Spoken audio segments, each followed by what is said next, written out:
Potato வாங்கலையோ? Potato daddy potato kilo 20ங்க. Mummy potato kilo 10 ரூபாய். பேபி பொட்டேட்டோ கிலோ 5 ரூபாங்க. யார் அது? பொட்டேட்டோவா? அதுவும் daddy potato, mummy potato, baby potato நிக்கிறாங்க. என்னன்னு போய் பார்க்கலாம். Potato potato daddy mummy baby potato. ஓ இதுதானா? அது என்னது? டாடி மம்மி பேபி பொட்டேட்டோன்றீங்க? அது ஒண்ணும் இல்லம்மா, பொட்டேட்டோ சைஸ் இதெல்லாம் பேர் வச்சிருக்கேன். இத பாருங்க, பெருசா இருக்கா? இது டாடி பொட்டேட்டோ. மீடியம் சைஸ் இருக்கு பாருங்க, இது மம்மி பொட்டேட்டோ. இத பாருங்க, குட்டியா இருக்கா? இது பேபி பொட்டேட்டோ.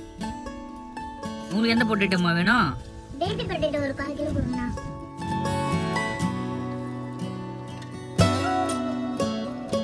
பொட்டேட்டோ வாங்கலையோ? Potato mummy daddy baby பொட்டேட்டோமா.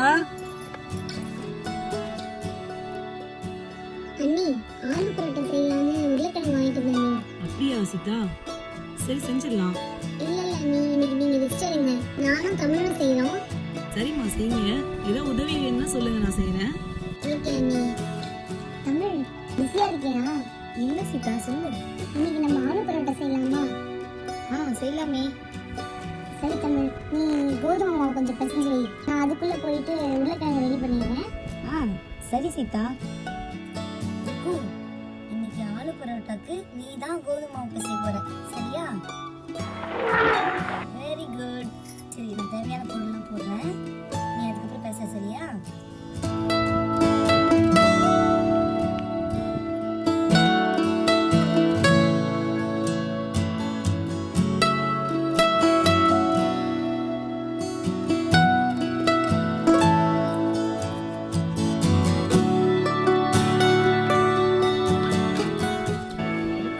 எல்லாம் போட்டுட்டேன், ரெடியா? ஸ்டார்ட்.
சரி சப்பாத்தி வந்து அமையா இருங்க.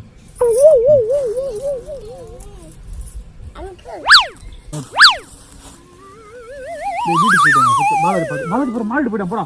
மாடு போட காப்பாத்துறோம் போடா. ரெண்டு பேரும் யார் காப்பாத்துறீங்க பாக்கலாம் போடா. போடா. ரொம்ப நாள் ஆச்சு எல்லாரையும் பார்த்து பேசி. நானா பட்டு வந்தேன். ஆலு பரோட்டா.